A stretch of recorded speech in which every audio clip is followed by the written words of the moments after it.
rapport la rek ay nit a ko def. Deuxième exemple bi dañuy ñëw ci li nga xamante ne mooy ceeb bi nga xamante ni Mansour Faye dañ ko ci citer avec les fournisseurs.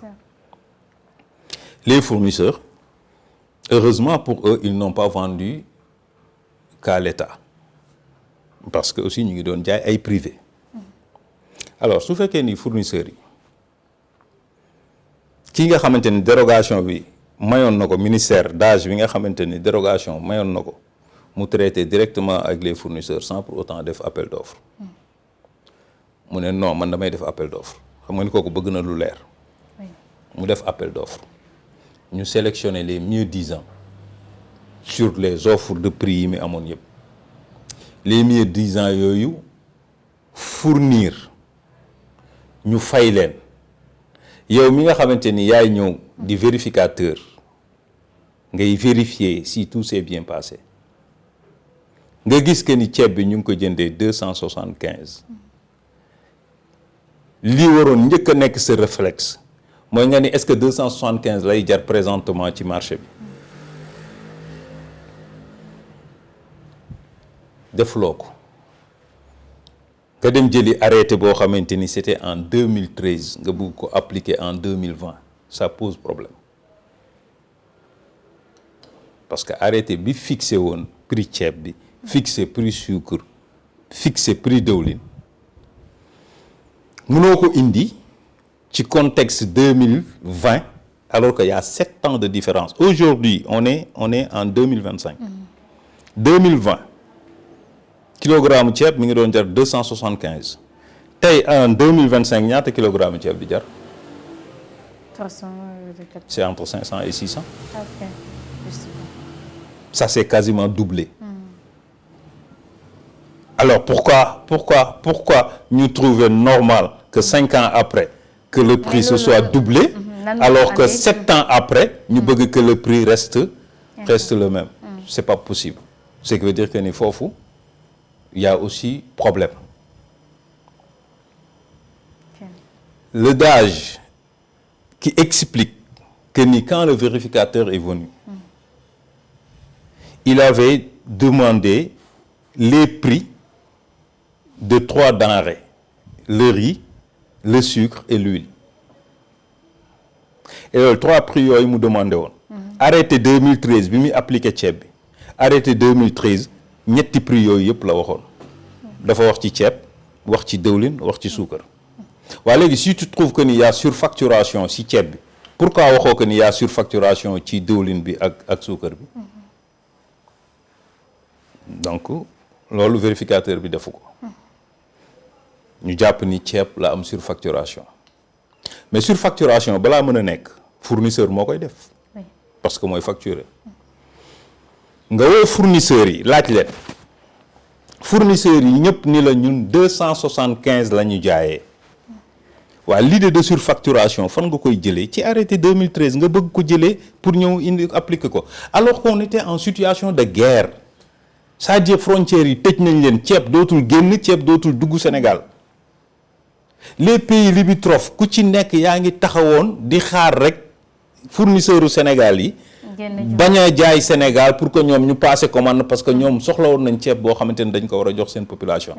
wala yaa supposé que y avait eu surfacturation de 2 milliards 500. L'État est en train de réclamer ces 2 milliards 500 parce que loolu la ñu cautionnement solidaire le fournisseur yi def. ba egg ci montant boobu 2 milliards 500. waaye léegi ceeb bi nag nu ñu koy def ceeb bi nga xamante ni distribué nañ ko askan bi ba ñu lekk ko ba pare. léegi nu ñuy def ceeb bi yow état nga ni ñii dañu la surfacturé 2 milliards 500 lañ la jaayee léegi 2 milliards 500 ok jënd nañ ceeb bi léegi lekk nañ ceeb bi léegi yow kon léegi doo wax askan bi ñu indiwaat ceeb bi. xanaa ñu bokk ko rek. alors en tout cas muy noonu mais parce que en réalité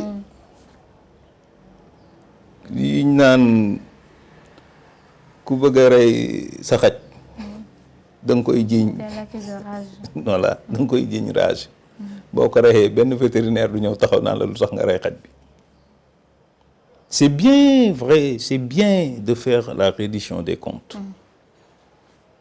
mais c'est abominable de faire cette chasse aux anciens dignitaires du régime de Macky Sall. mais est-ce que effet bi mu def nii yëpp est-ce que aussi c'était nécessaire dinañ conférence de presse d'ici conférence de presse par là woote diw dinañ ko topp dafa lekk suñu xaalis ndax toole bi mu am nii yëpp jaroon na ko ci cadre réduction des comptes. man personnellement man Soya Diagne de li ma wóor ba wóor mooy que ni la justice sénégalaise fonctionne à 100%. tous les jours tribunaux yi ñu ngi àtte sénégalais yi ku jox dëgg ñu jox ku am dëgg ñu jox la dëgg ku tooñ ñu teg la daan yi yoon wax loolu tous les jours 8 heures ba des fois 2 heures du matin tribunaux yi dañ ciy nekk mais les dossiers politico-judiciaires yi man gëwuma ko. ah bon gëwuma ni reddition de compte la règlement de compte la ku gëm na gëm donc gëwuma ci dara que muy conférence de presse bu parquet def le parquet sous tutelle ministère de la justice la nekk ministère de la justice sous tutelle premier ministre la nekk premier ministre taxaw na ni carrément ministère de la justice bi autorité politique la bu leen kenn gëmloo que ni ministère de la justice lu ko neex lay def man premier ministre su ma ko santee li ma ko sant da koy def su ma ko nee jàppal Déthié mii dina woo procureur général convoqué Déthié ñu jàpp ko ce sont ses dires moo ko wax donc man foofu rek laa nekk man gëm naa ni képp kuñ fi woo ak ci nu mu mënti demee ba keroog tribunal di àtte di wax ni yaa tooñ du ma ko gëm dama gëm ni seen parquet la ñu yor di doxal li ñu bëgg a doxal ñu ngi nekk ci li ñuy nekk seen programme.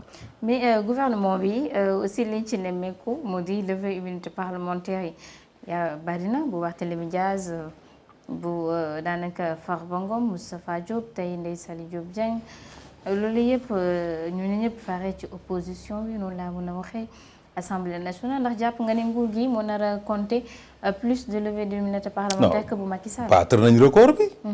nguur gi kañ battre na record u levée immunité parlementaire. pour le moment. non c'est fini battre nañ record bi. et des na sax parce que man leer na ma leer ni ñu ngi jëm ci période boo xamante ni chaque mois ñu lever 5.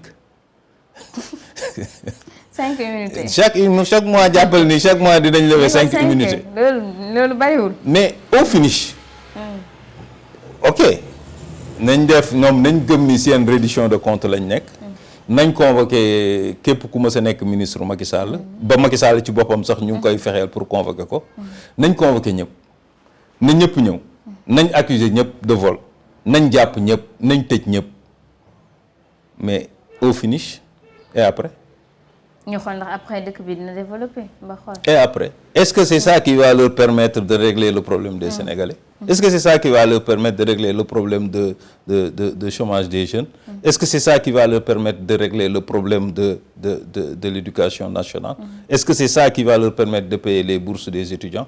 Est-ce que c'est ça qui va leur permettre de régler le problème des hôpitaux. Ça qui va régler le problème de cette désorganisation que nous assistons tous les jours ci tali Sénégal bi. Est-ce que c'est ça qui va régler le problème du monde rural. Est-ce que c'est ça qui va faire développer le Sénégal. jàppal ñëpp nga tëj leen mais yow qu'est-ce que tu vas offrir aux Sénégalais lan nga leen di jox. da ngay taxaw bu 2029 jotee nga ni leen dama taluma woon liggéey parce que ay sàcc laa doon daal. mais gis nañ seen partisans yi ne ñoom ñu bëri ci ñoom faluñ leen pour ñu liggéey mais pour ñu lekkoon seen xaalis ñu goxi ko. oui ñoom seen partisan ak seen niveau. mais alhamdulillah jërëjëf yàlla sunu borom ba ils sont pas majoritaires dans ce pays. Ces gens qui pensent de cette façon-là ils sont pas majoritaires dans ce pays. bu doon ñoom rek ñoom du ñu mës a nekk du ñu mës a falu. nañ continuer di topp seen partisans yi. nañ jàpp ñëpp bu ñu bàyyi kenn. mais est-ce que nekkul ne aussi yéen a yàkkamti wala sax société yenn ci population sénégalaise yi ñoom ñoo yàkkamti. non du affaire u yàkkamti. gis nga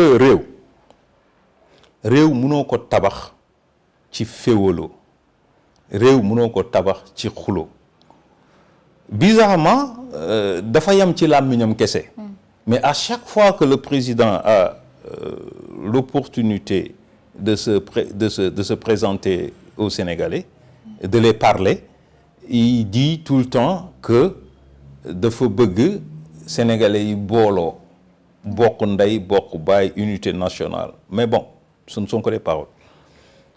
Réew benn nit du ko tabax, ñaari nit du ko tabax, benn groupe du ko tabax. Réew askanu lëmm ñoo koy tabax. Macky Sall en a fait les frais. Macky Sall kenn du ne amul bilan. kenn du Sénégal amul kenn ku ñeme taxaw di si Macky Sall amul bilan. Parce que bilan Macky Sall chaque jour yaa ngi koy dund. Mais côté immatériel. Non, du sax immatériel, du côté immatériel. Il avait en face de lui des gens qui étaient décidés à lui faire à lui faire vivre benn révolution imaginaire, benn insurrection boo xamante ni bu nit ñi xëyee war a dem liggéeyi. ñu nekk ci mbedd yi di taal ay pono di sànnante xeer ak force de l'ordre yi yow mi waroon dem liggéey da ngay tiit ragal toog sa kër. à la longue da ngay dem ba da nga naan mais Macky Sall mii ak waa këram nañu dem nit ñi mën a nekk ci jàmm. Et c'est ce qu'on a vécu. su fekkoon ni tey Macky Sall fexe woon na ba instaurer benn climat de paix et de stabilité. mu am en face opposition boo xamante ni aussi permettre nañ ko lool xeex amul dara amul mais les Sénégalais allaient parler de quoi? Des réalisations du président de la République. Les Sénégalais allaient parler du bilan de Macky Sall. bu Macky Sall di génn di dem Sénégalais yi dañ koy tàccu. noonu Macky Sall subiree loolu. S'ils ne font pas attention ñoom noonu lañ koy subiree tamit. Parce que réew doomu réew mi ñoo koy tabax doomu réew mi ñu ngi koy tabax ci ay xol yu ànd doomu réew mi ñu ngi koy tabax ci ñu bokk ndey bokk baay doomu réew ñu ngi ànd tabax seen réew ci kaw ñu ñëpp ñu ànd xool benn direction am benn gëm-gëm am benn gis-gis mais nii division bi am ci Sénégal ku yaakaar ni ça va te porter profit yaa ngi nax sa bopp.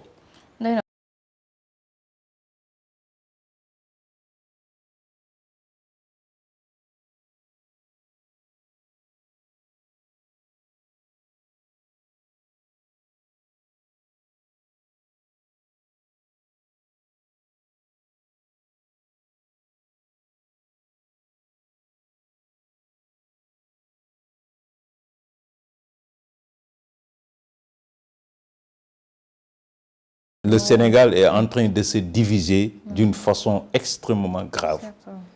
Nit dañ koy yóbbu kaso sax nit ñi taxaw fële di tëgg sabar di tàccu naan ñaw nit gaañu nga taxaw naan ko ñaw. Ça c'est pas nous, c'est pas sénégalais.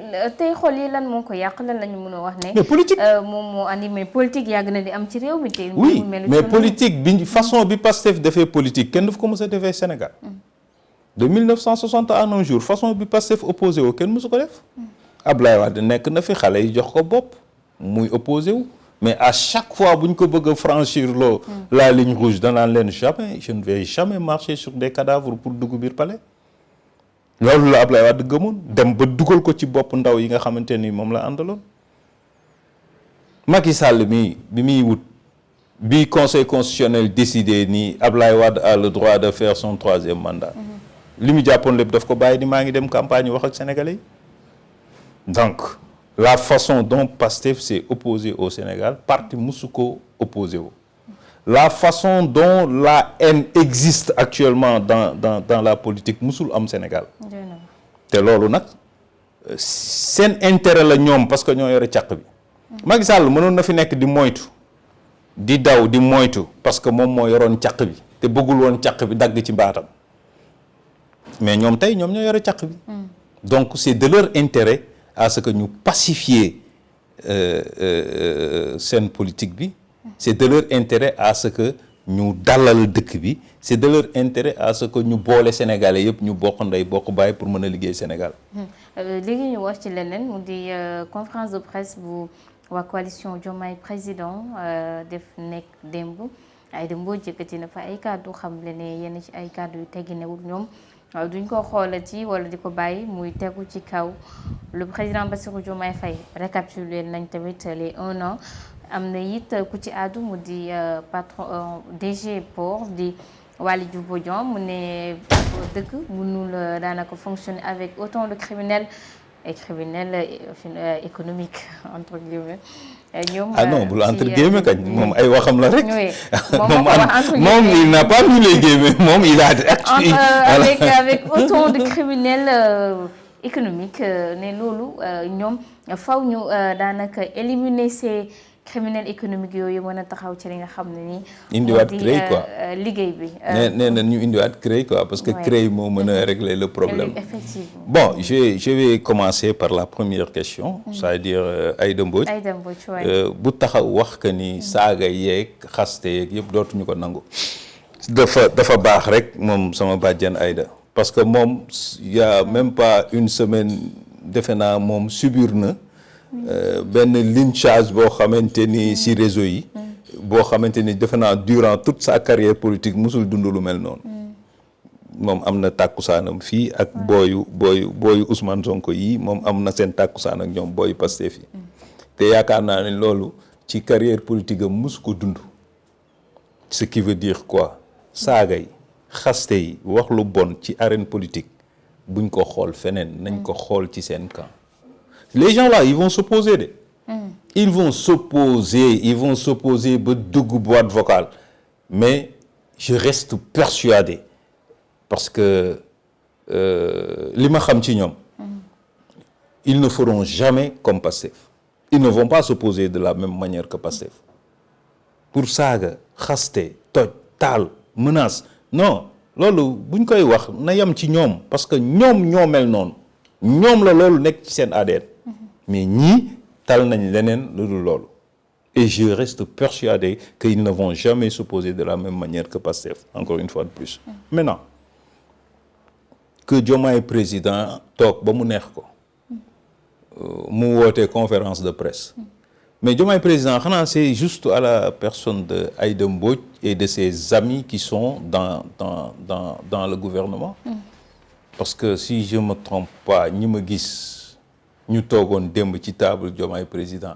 mooy les servis mooy ñi nga xamante ni tey ils sont nommés et pourtant Diomaye président seen benn membre mais nommé nañ ko président jël décret nommé ko waa Pastef jóg taxaw ni du ci dal Samba Ndiaye est-ce que animu tey ba tey ba fii ñuy wax ak yow Samba Ndiaye jëlul fonction le premier ministre a dit que ils l'ont réglé de leur manière parce que décret bi kenn promulgué ko décret bi nga xamante ne moo ko nommé pour mu mën a dem jëli fonction waaw lu tax Diomaye président waxuñu ci lu tax Aïda Mbodj waxul ci loolu les leaders yi nga xamante ni Diomaye Faye bi muy candidat di wut il les a appelés individuellement ku ci nekk daf la woo téléphone ni la dama bëgg nga jàppale ma ñooñu ku ci nekk au minimum les leaders ont contribué à hauteur de 1,5 million par personne au minimum. Ah bon? Ah oui. Alors bi ñu faloo ba léegi premier entretien bi Diomaye am ak ñoom après élection dafa ni leen dama bëggoon ñu supprimer turu Diomaye président bi parce que élection moo ko taxoon jóg te comme élection bi passé na ñu jéem a xool ban tur lañ koy tuddee pour ñu mën a àndandoo ñu liggéey. mais ba léegi Diomaye président la tudd Aïda Mbodj mission boobu mission wam la en tant que présidente c'était à elle de faire ce travail pour au moins proposer au président quelque chose bu nga xamante ni dina ci mën a sukkandiku. Macky Sall avait sa mouvance présidentielle le Benno Bokk Yaakaar Ablaye Wade avait ses amis alliés yoo xamante ni dafa ànd ak ñoom gouverner ba muy pare moom Aïda Mbodj su matoon présidente bi mu doon tey li muy def mooy dina dimbali président pour que les leaders yamu àndaloon doon wut ku ci nekk nga mën ko ngeen mën a continuer seen cadre de concertation et de proposition d'idées yoo xamante ne président dina ko mën a joindre ci politique am mais ça defu ko groupe WhatsApp bi mu yor sax dégg naa ku sëqat mu génne la ba am na beneen groupe WhatsApp parallèle. ñi génn ci groupe WhatsApp bu Aïda Mbodj yëpp dañ dem créer seen groupe WhatsApp. mais est-ce que loolu aussi mën ñoo rejoindre les propos de maître Moussa Diop parce que moom génnoon na fi mu ne coalition Diomaye président donte moom mu ngi ci biir dafay des mais dafa primé. mais en fait. man je pensais que sax ñoom après élection législative dañuy tas. parce que élection législative dafa jot Ousmane Sonko ni ñun demuñu ak Diomaye président dañuy dem ak sunu parti Pastef. c'est-à-dire sénégalais moo bëgg nguur rek. ñoom ñii fa toog Diomaye président ay poste la ñu bëgg rek ay kii mais man loolu da nga ma koy def damay bàyyi damay dem sama yoon. en tout cas doy na mënuñu ànd wut nga am. bedd ma sànni ma dàq ma fële. mooy kon ne di topp sa ginnaaw naan maag yow ñoo ànd.